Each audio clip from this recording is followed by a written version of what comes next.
Bonjour, bonsoir, je m'appelle Cariel et ceci est la suite de mon témoignage. Là, on est aux États-Unis. Je arrive aux États-Unis en janvier, à Atlanta en janvier 2010, avec tous ces bagages spirituels, à savoir être vicié à la pornographie, à la masturbation et la déception sentimentale à cause du copain que j'ai laissé en Côte d'Ivoire, qui est reparti avec sa copine. Donc j'arrive comme ça. Le premier mois, j'arrive, tout est nouveau. Je dois tout est nouveau, la langue est nouvelle, je dois m'adapter. Donc j'arrive, je commence l'école, donc j'arrive, je suis un peu perdu. Et premier mois, j'ai un fait avec un gars, voilà, pour oublier mon ex ou bien de Côte d'Ivoire. Le pire n'est pas arrivé, mais bon, voilà, c'était moins une, quoi. Donc, en février 2010, je retrouve l'église encore, ce que ne peuvent pas mes parents, qui sont vraiment très énervés à cause de cela. Donc, je retourne à l'église. Alors, à l'église, encore une fois, je suis active à l'église. J'aide l'église, j'aide les pasteurs, je nettoie l'église, je fais des offrandes, je paie beaucoup de choses en fait pour l'église, en fait, pour que l'église vienne bien fonctionner. Tout ça là, je fais ça. Mais encore une fois de moi, j'ai toujours ces mêmes bagages spirituels. Donc, je deviens ouvrier à nouveau parce que en 2009, quand j'ai quitté la France pour la Côte d'Ivoire, on m'avait enlevé mon uniforme. Donc, je reviens ouvrier à nouveau, avec toujours ce même bagage spirituel. Et voilà, je continue mon petit chemin, même situation. Et j'ajoute encore le fait d'avoir la mauvaise compagnie. C'était... Je me traînais avec des personnes qui buvaient beaucoup en fait, qui m'amenaient dans les fêtes, qui m'amenaient dans les clubs. Et voilà, c'était mon monde, quoi. Donc j'ajoute encore sur mes péchés. Donc je suis ouvrière pendant deux mois, après je peux ouvrir encore. L'église où j'étais, la branche où j'étais en fait, en février 2010, ferme. Donc je vais dans la même église, mais une autre branche, la branche espagnole. Donc là-bas encore, je continue, je m'occupe des enfants. Je vais à l'église 4 fois, 5 fois par semaine. Je nettoie l'église encore, j'évangélise, je fais tout ce que je faisais en fait. Mais bon, encore une fois, un peu à l'église, un peu dans le monde, rien de chose dans ma vie. Et aussi, j'étais vraiment très stressé par le système mental parce que je voulais me marier avec le gars de Côte d'Ivoire. Donc le gars avait une copine, ça va marcher, mais moi, je priais pour que Dieu ouvre les portes pour que je me marie avec le gars. Donc ma préoccupation en fait c'était Seigneur Jésus, je veux me marier, je veux me marier, je veux me marier. Donc il y avait ça. Avec le gars et moi, on continue de se parler jusqu'en 2011 où j'ai décidé d'arrêter complètement la situation. Et voilà. Donc, même problème spirituel, mauvaise relation, tout est mauvais, même vie. En 2013, je vais dans un autre état. Là, il n'y a pas d'église, mais chaque vacances, chaque week-end, je vais à Atlanta pour aller à l'église. Donc voilà. Je rencontre aussi un garçon, quand je suis dans notre état, je rencontre un autre garçon avec, dont je tombe amoureuse. Mais bon, on est amis, donc je ne veux pas garder l'amitié, donc je garde ça pour moi. Je suis rentré à Atlanta en fait en mai 2013. Je suis rentré à Atlanta en mai 2013. En 2013, j'ai une des petites vacances. Donc je repars chez le gars que j'ai rencontré quand j'étais dans l'autre état. Ce gars s'appelle, je vais l'appeler G. Donc je repars chez G et je dis à G mes sentiments, qui est réciproque, et bon, s'ensuit des choses en fait. Quand je retourne à Atlanta, je suis mal en point. Et je demande pardon à Dieu.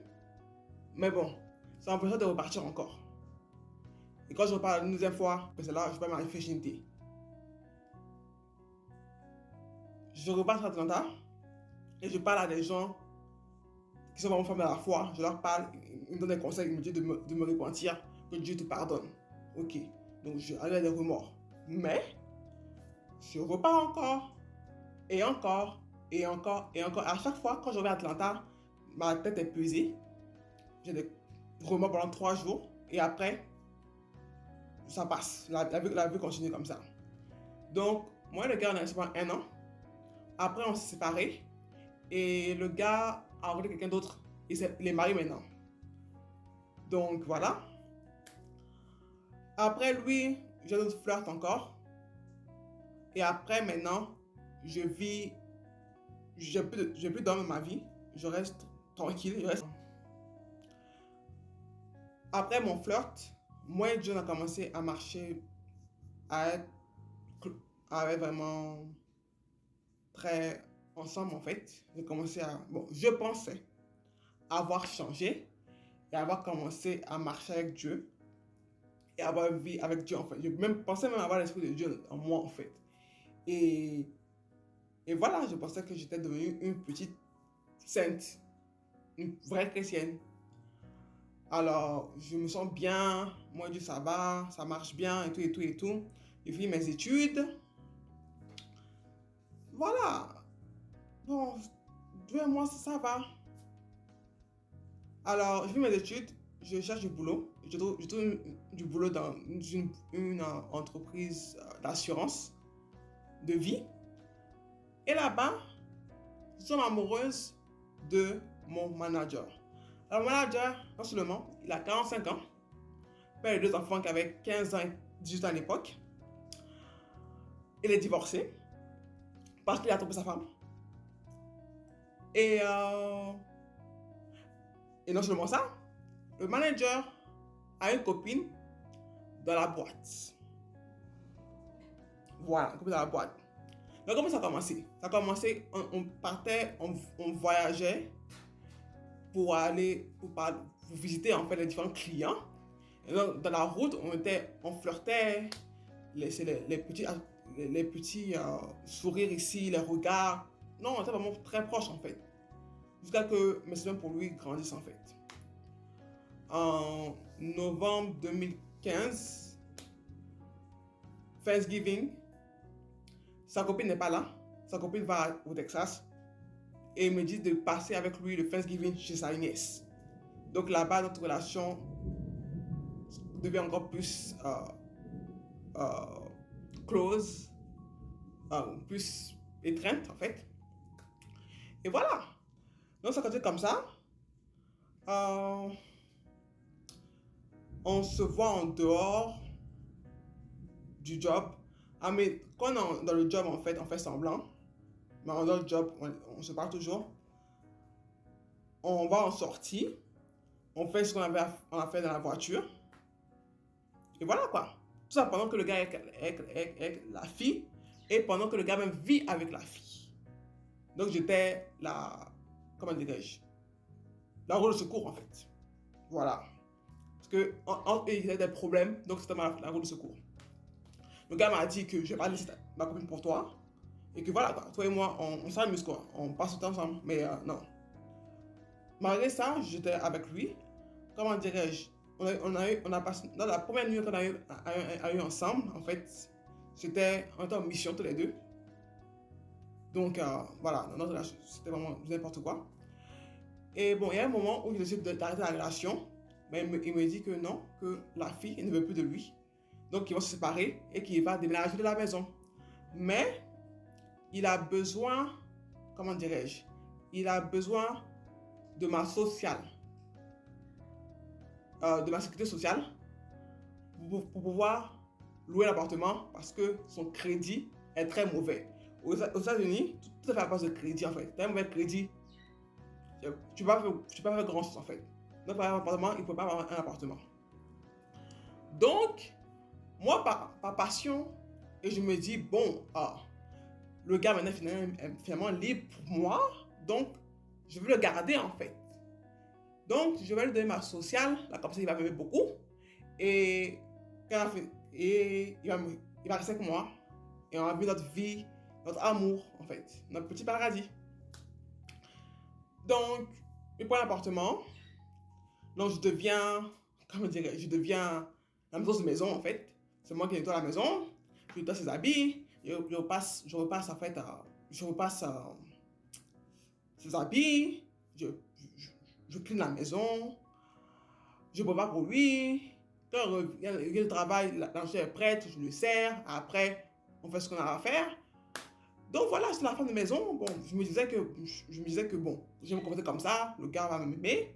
Et bon, le gars va me marier. Voilà. Et encore, le gars s'était fauché, quoi, en fait. Le travail qu'on faisait là. Bah, mais moi j'ai dû laisser parce que ma voiture était. J'ai eu un accident, ma voiture était gâtée. Donc je ne pouvais plus en fait continuer en fait à travailler là-bas. Parce que sans voiture, je ne peux pas travailler là-bas. Mais le gars est resté. Donc des fois même, il rentre à la maison sans argent en fait. Il a eu vraiment beaucoup de problèmes financiers. Vraiment financiers. Donc voilà. Non seulement j'étais un vieux gars, mais qui était fauché. Un beau jour, le gars m'appelle.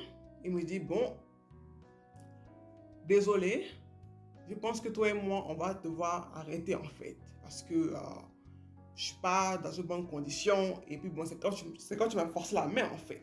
Et que notre relation va trop vite en fait. Et j'ai besoin d'un temps seul et je ne veux plus continuer la relation. Donc je lui ai dit, ok. Donc je vais venir prendre mes bagages le week-end. Il dit, ok. Quand il a cassé avec moi, là, pendant 3 jours, je suis à la maison. Je ne suis même pas dans l'église, je suis à la maison. J'étais vraiment. C'est comme si mon monde s'était écroulé. Ce monde s'était écroulé. Donc, le jeudi, je repars là-bas et je tente en fait de réconcilier notre histoire en fait. Le gars est froid avec moi, mais le gars me laisse avec lui. On passe la nuit ensemble encore une fois. Le lendemain, il me sort. Oui, toi et moi, c'est terminé. Hein. Et s'il te plaît, tes bagages en fait. Si tu peux les prendre, tes bagages, pour rentrer chez tes parents à la maison, ça sera bien en fait. Donc, je retourne chez mes parents et il est dans la maison à mon nom. La maison où il est, c'est à mon nom. Et moi, je suis chez mes parents. Donc, je suis énervé. Je m'énerve juste de partir. Et quand il part, il laisse avec un loyer non payé. Et comme on a cassé le contrat très vite, j'ai encore d'autres pénalités. Donc, ce qui me revient à une dette de $4,000. Donc, il va de la maison en me laissant une dette de $4,000 qu'il n'a jamais payé. Jamais. Et je pense que un an après qu'on soit séparés, le gars se marie avec quelqu'un d'autre. Il fait un grand mariage. Voilà. Donc, encore une fois, j'étais déçu. Donc, je repars vers Dieu. Je reste tranquille encore une fois. Je prie, je m'approche plus de Dieu et tout. Encore une fois, je pense que cette fois-ci, non. Cette fois-ci, j'ai l'esprit de Dieu maintenant. Donc, je retourne. Mais, je rencontre un autre garçon qui était l'ami en fait d'une membre de l'église. Elle même pas l'église d'ailleurs même. Donc, je le rencontre, on se parle. Comme mon manager avait notre copine, donc je me suis dit, je vais être avec cette nouvelle relation-là pour l'oublier. Donc, on va appeler ce nouveau gars-là, on va l'appeler P. Donc, je suis avec P. Au début, c'est bien, il est gentil, agréable et tout. Quoi, une semaine après qu'on se mette ensemble, le gars rompt avec moi pour des bouquets en fait, pour des trucs vraiment débiles en fait. Et après, franchement, au lieu, c'est une alerte rouge en fait. Mais au lieu de moi de laisser complètement tomber, je repars encore dans la relation, j'essaie de tenter d'arranger les choses. Donc on arrange les choses. Et le gars maintenant il commence à être abusif. Il commence à vouloir me contrôler.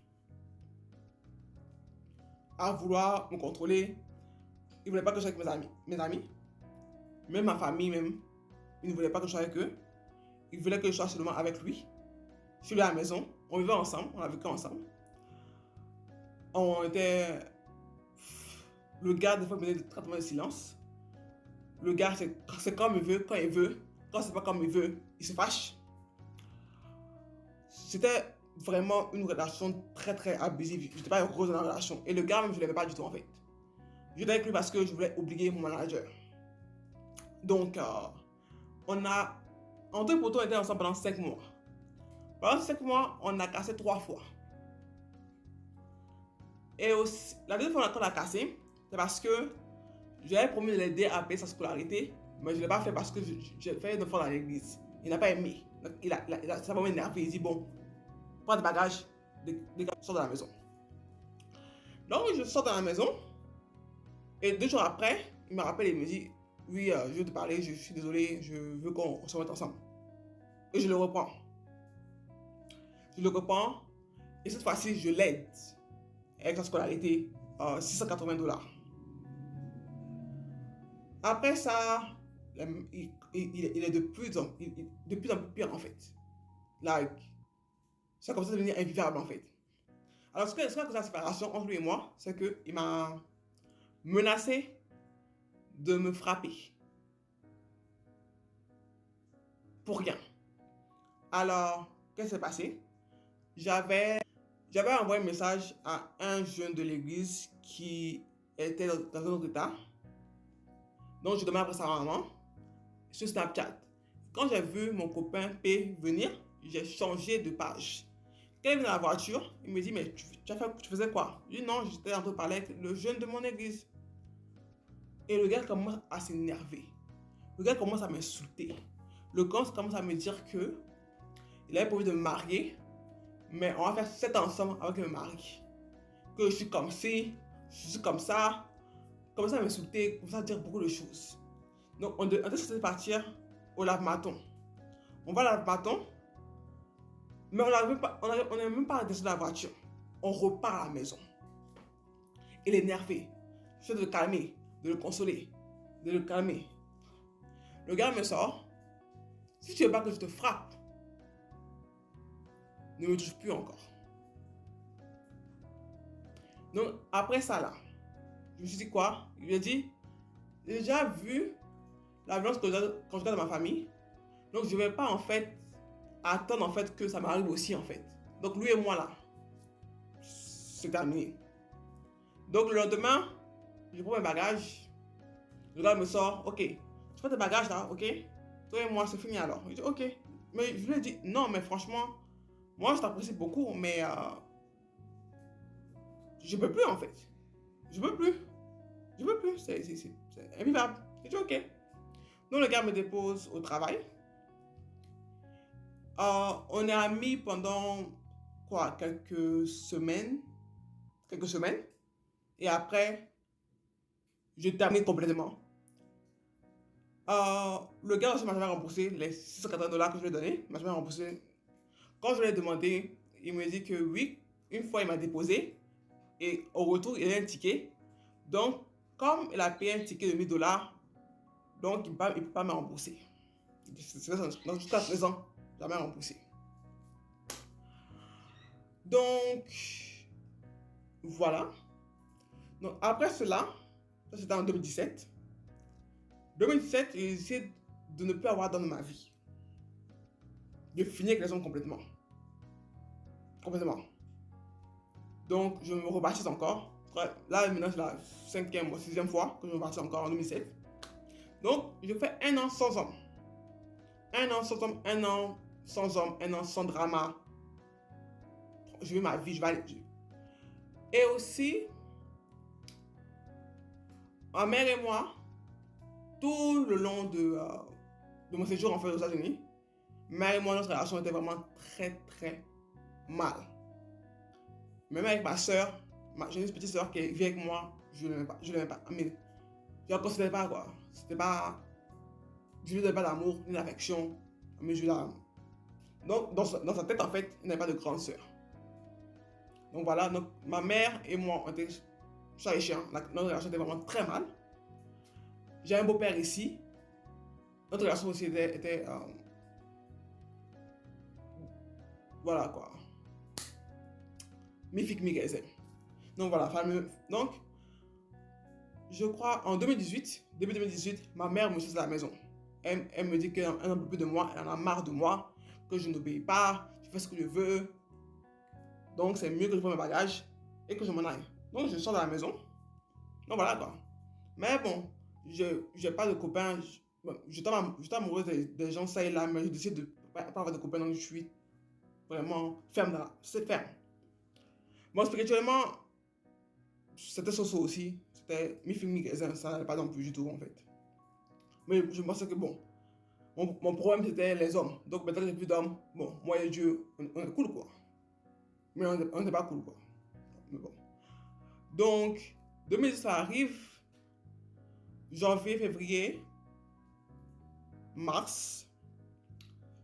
Mars, je perds tous mes boulots. Et je suis vraiment très énervé. Et je me dis, bon, franchement, bon, je commence à avoir moins d'église quoi. Et je rencontre un gars sur mon chemin qui est conducteur de lift, donc qui me dépose à la station. Et on échange les numéros de téléphone. Alors ce gars, comment dirais-je, il avait 42 ans à l'époque, aussi très très abusif. Hein. Là, une fois, je me rappelle, après être mangé au restaurant, il a commencé à me crier dessus, pour rien du tout. Mais j'ai continué avec lui quand même, pendant quoi 3 mois, en tout et pour tout. Abusif, bon. J'avais aussi décidé de ne pas avoir de relation sexuelle avec aucun gars. Donc, on faisait autre chose, mais pas, voilà. Donc voilà, 3 mois ensemble. Un bon matin, le gars disparaît. On décide de se voir. Et il a eu un empêchement. Il me dit, bon, quand il va mieux aller, il va m'appeler. Donc je me rends compte que le gars ne m'appelle pas. Donc je l'appelle. Pas de réponse. Le lendemain encore, j'essaye. Après, bon, je laisse tomber. Je rencontre aussi notre gars. On a un rendez-vous, mais bon, après, plus de suite. Et après ce rendez-vous manqué, je rencontre quelqu'un d'autre encore. Un autre gars que j'ai rencontré en 2017 quand j'étais avec P. En 2017, ce gars que je vais appeler D, en 2017, D était marié et moi j'étais avec P. On se likait en fait. Mais notre situation faisait qu'on ne pouvait pas être ensemble. Donc en 2019, D est célibataire. Donc on se voit. On a un jour ou une nuit, non, un jour de, je sais pas, de flirt. Après, D aussi disparaît aussi dans la nature. Quand j'appelais D fait comme s'il me connaît pas.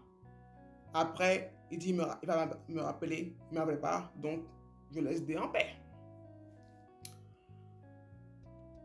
Donc voilà. Après, je rencontre un autre gars qu'on va appeler C, qui lui est complètement dépressif. Vraiment, vraiment dépressif. Il a des troubles mentaux. Et quand on s'est rencontrés, le gars aussi allait dans le marijuana anonyme. C'est comme l'alcoolique anonyme, mais pour marijuana. Donc, je l'ai accompagné dans ses meetings souvent. Donc, voilà. 6 mois, on a duré 2 mois. Le gars, effectivement, c'est pas ça. Le gars était... Non, ça n'allait pas du tout. Donc, le gars se lève bon matin, c'est me dit, bon, ma chérie, je vais rester seule. Je dis, ok. C'est fini. Il dit, ok. Donc, fin 2019, c'est là que j'ai décidé vraiment de changer en fait. D'être plus féminine, d'être plus coquette, d'être plus belle, d'être plus sexy, d'être plus everything, de m'occuper de moi. Et voilà quoi. Donc, je commence la transformation physique. Donc, moi, je portais seulement que des pantalons en fait. Mais fin 2009, je commence à porter que des robes. Je vais au spa faire mes ongles, vraiment être bien physiquement. Donc, voilà. Restez pour une autre partie de mon témoignage.